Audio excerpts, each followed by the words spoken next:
प्यारे बच्चों, आज हम अध्याय 12 वित्त के चैप्टर से एक महत्वपूर्ण प्रश्न का अध्ययन करेंगे जो 4 नंबर के लिए प्राय पूछे जाते हैं एग्जाम में।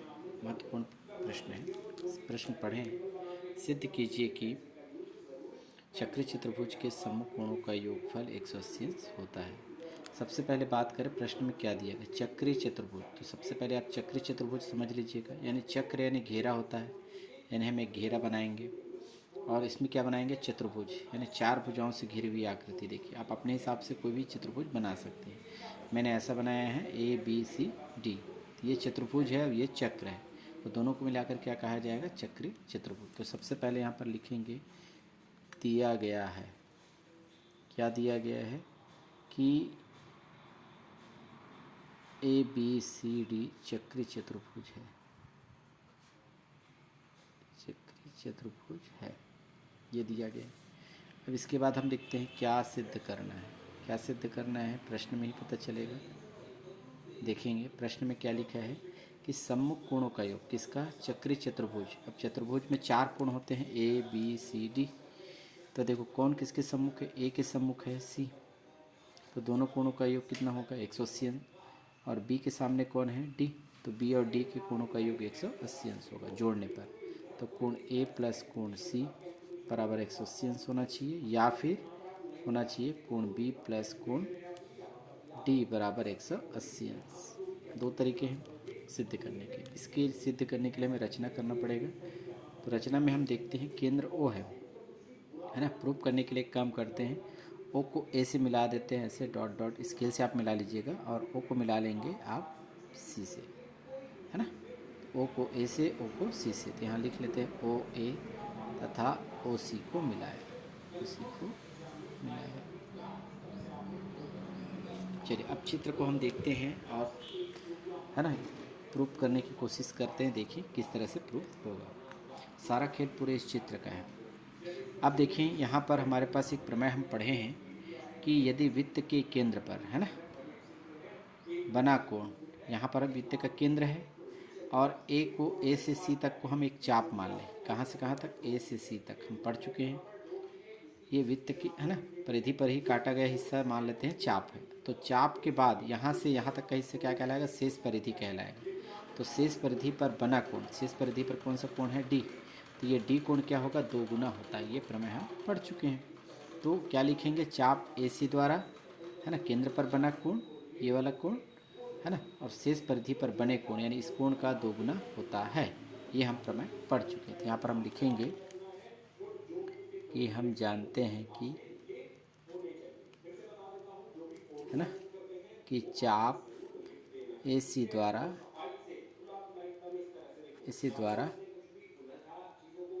केंद्र पर बना कोण शेष परिधि में बने कोण का 2 गुना होता है। इस तरह से हम लिखेंगे।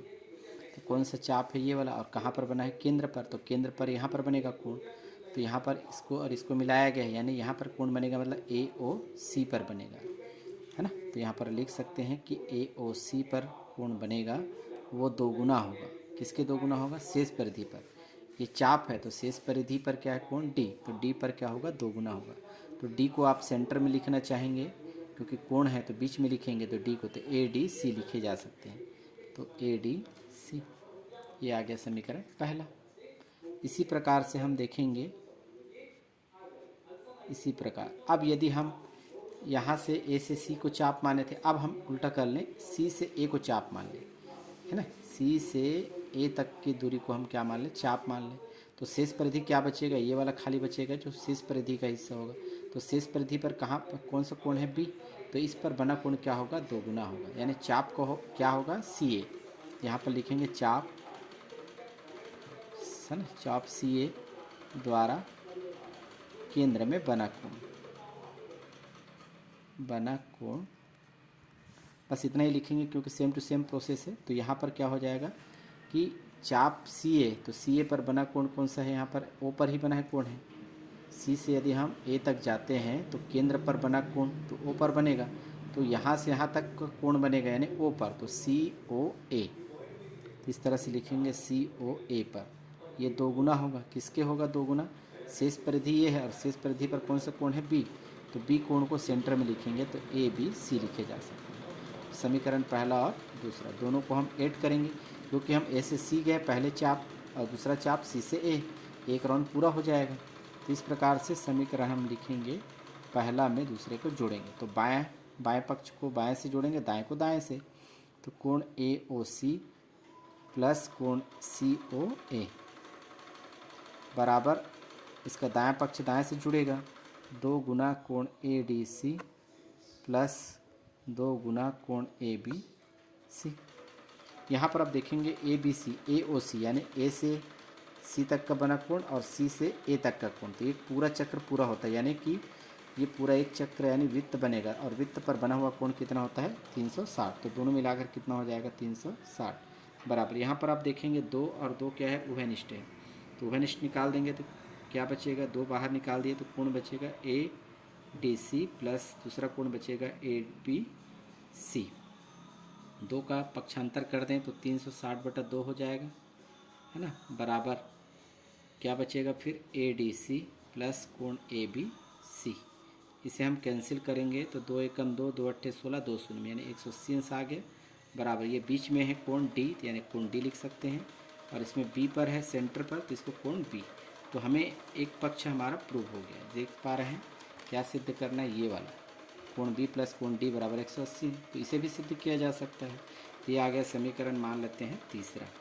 तो इसी प्रकार यहाँ पर मैं लिख देता हूँ, इसी प्रकार हम जानते हैं कि कोण ए प्लस कोण बी प्लस कोण सी प्लस कोण डी बराबर कितना होता है? 360 अंश, यानी कि इसी प्रकार हम जानते हैं कि सभी कोणों का योगफल कितना होता है? चतुर्भुज के चारों कोणों का योगफल 360 अंश, और हमें दिया है बी और डी का कोण का मान है 180 अंश, तो बी और डी के स्थान पर हम क्या लिख सकते हैं? 180 अंश। तो क्या बचेगा?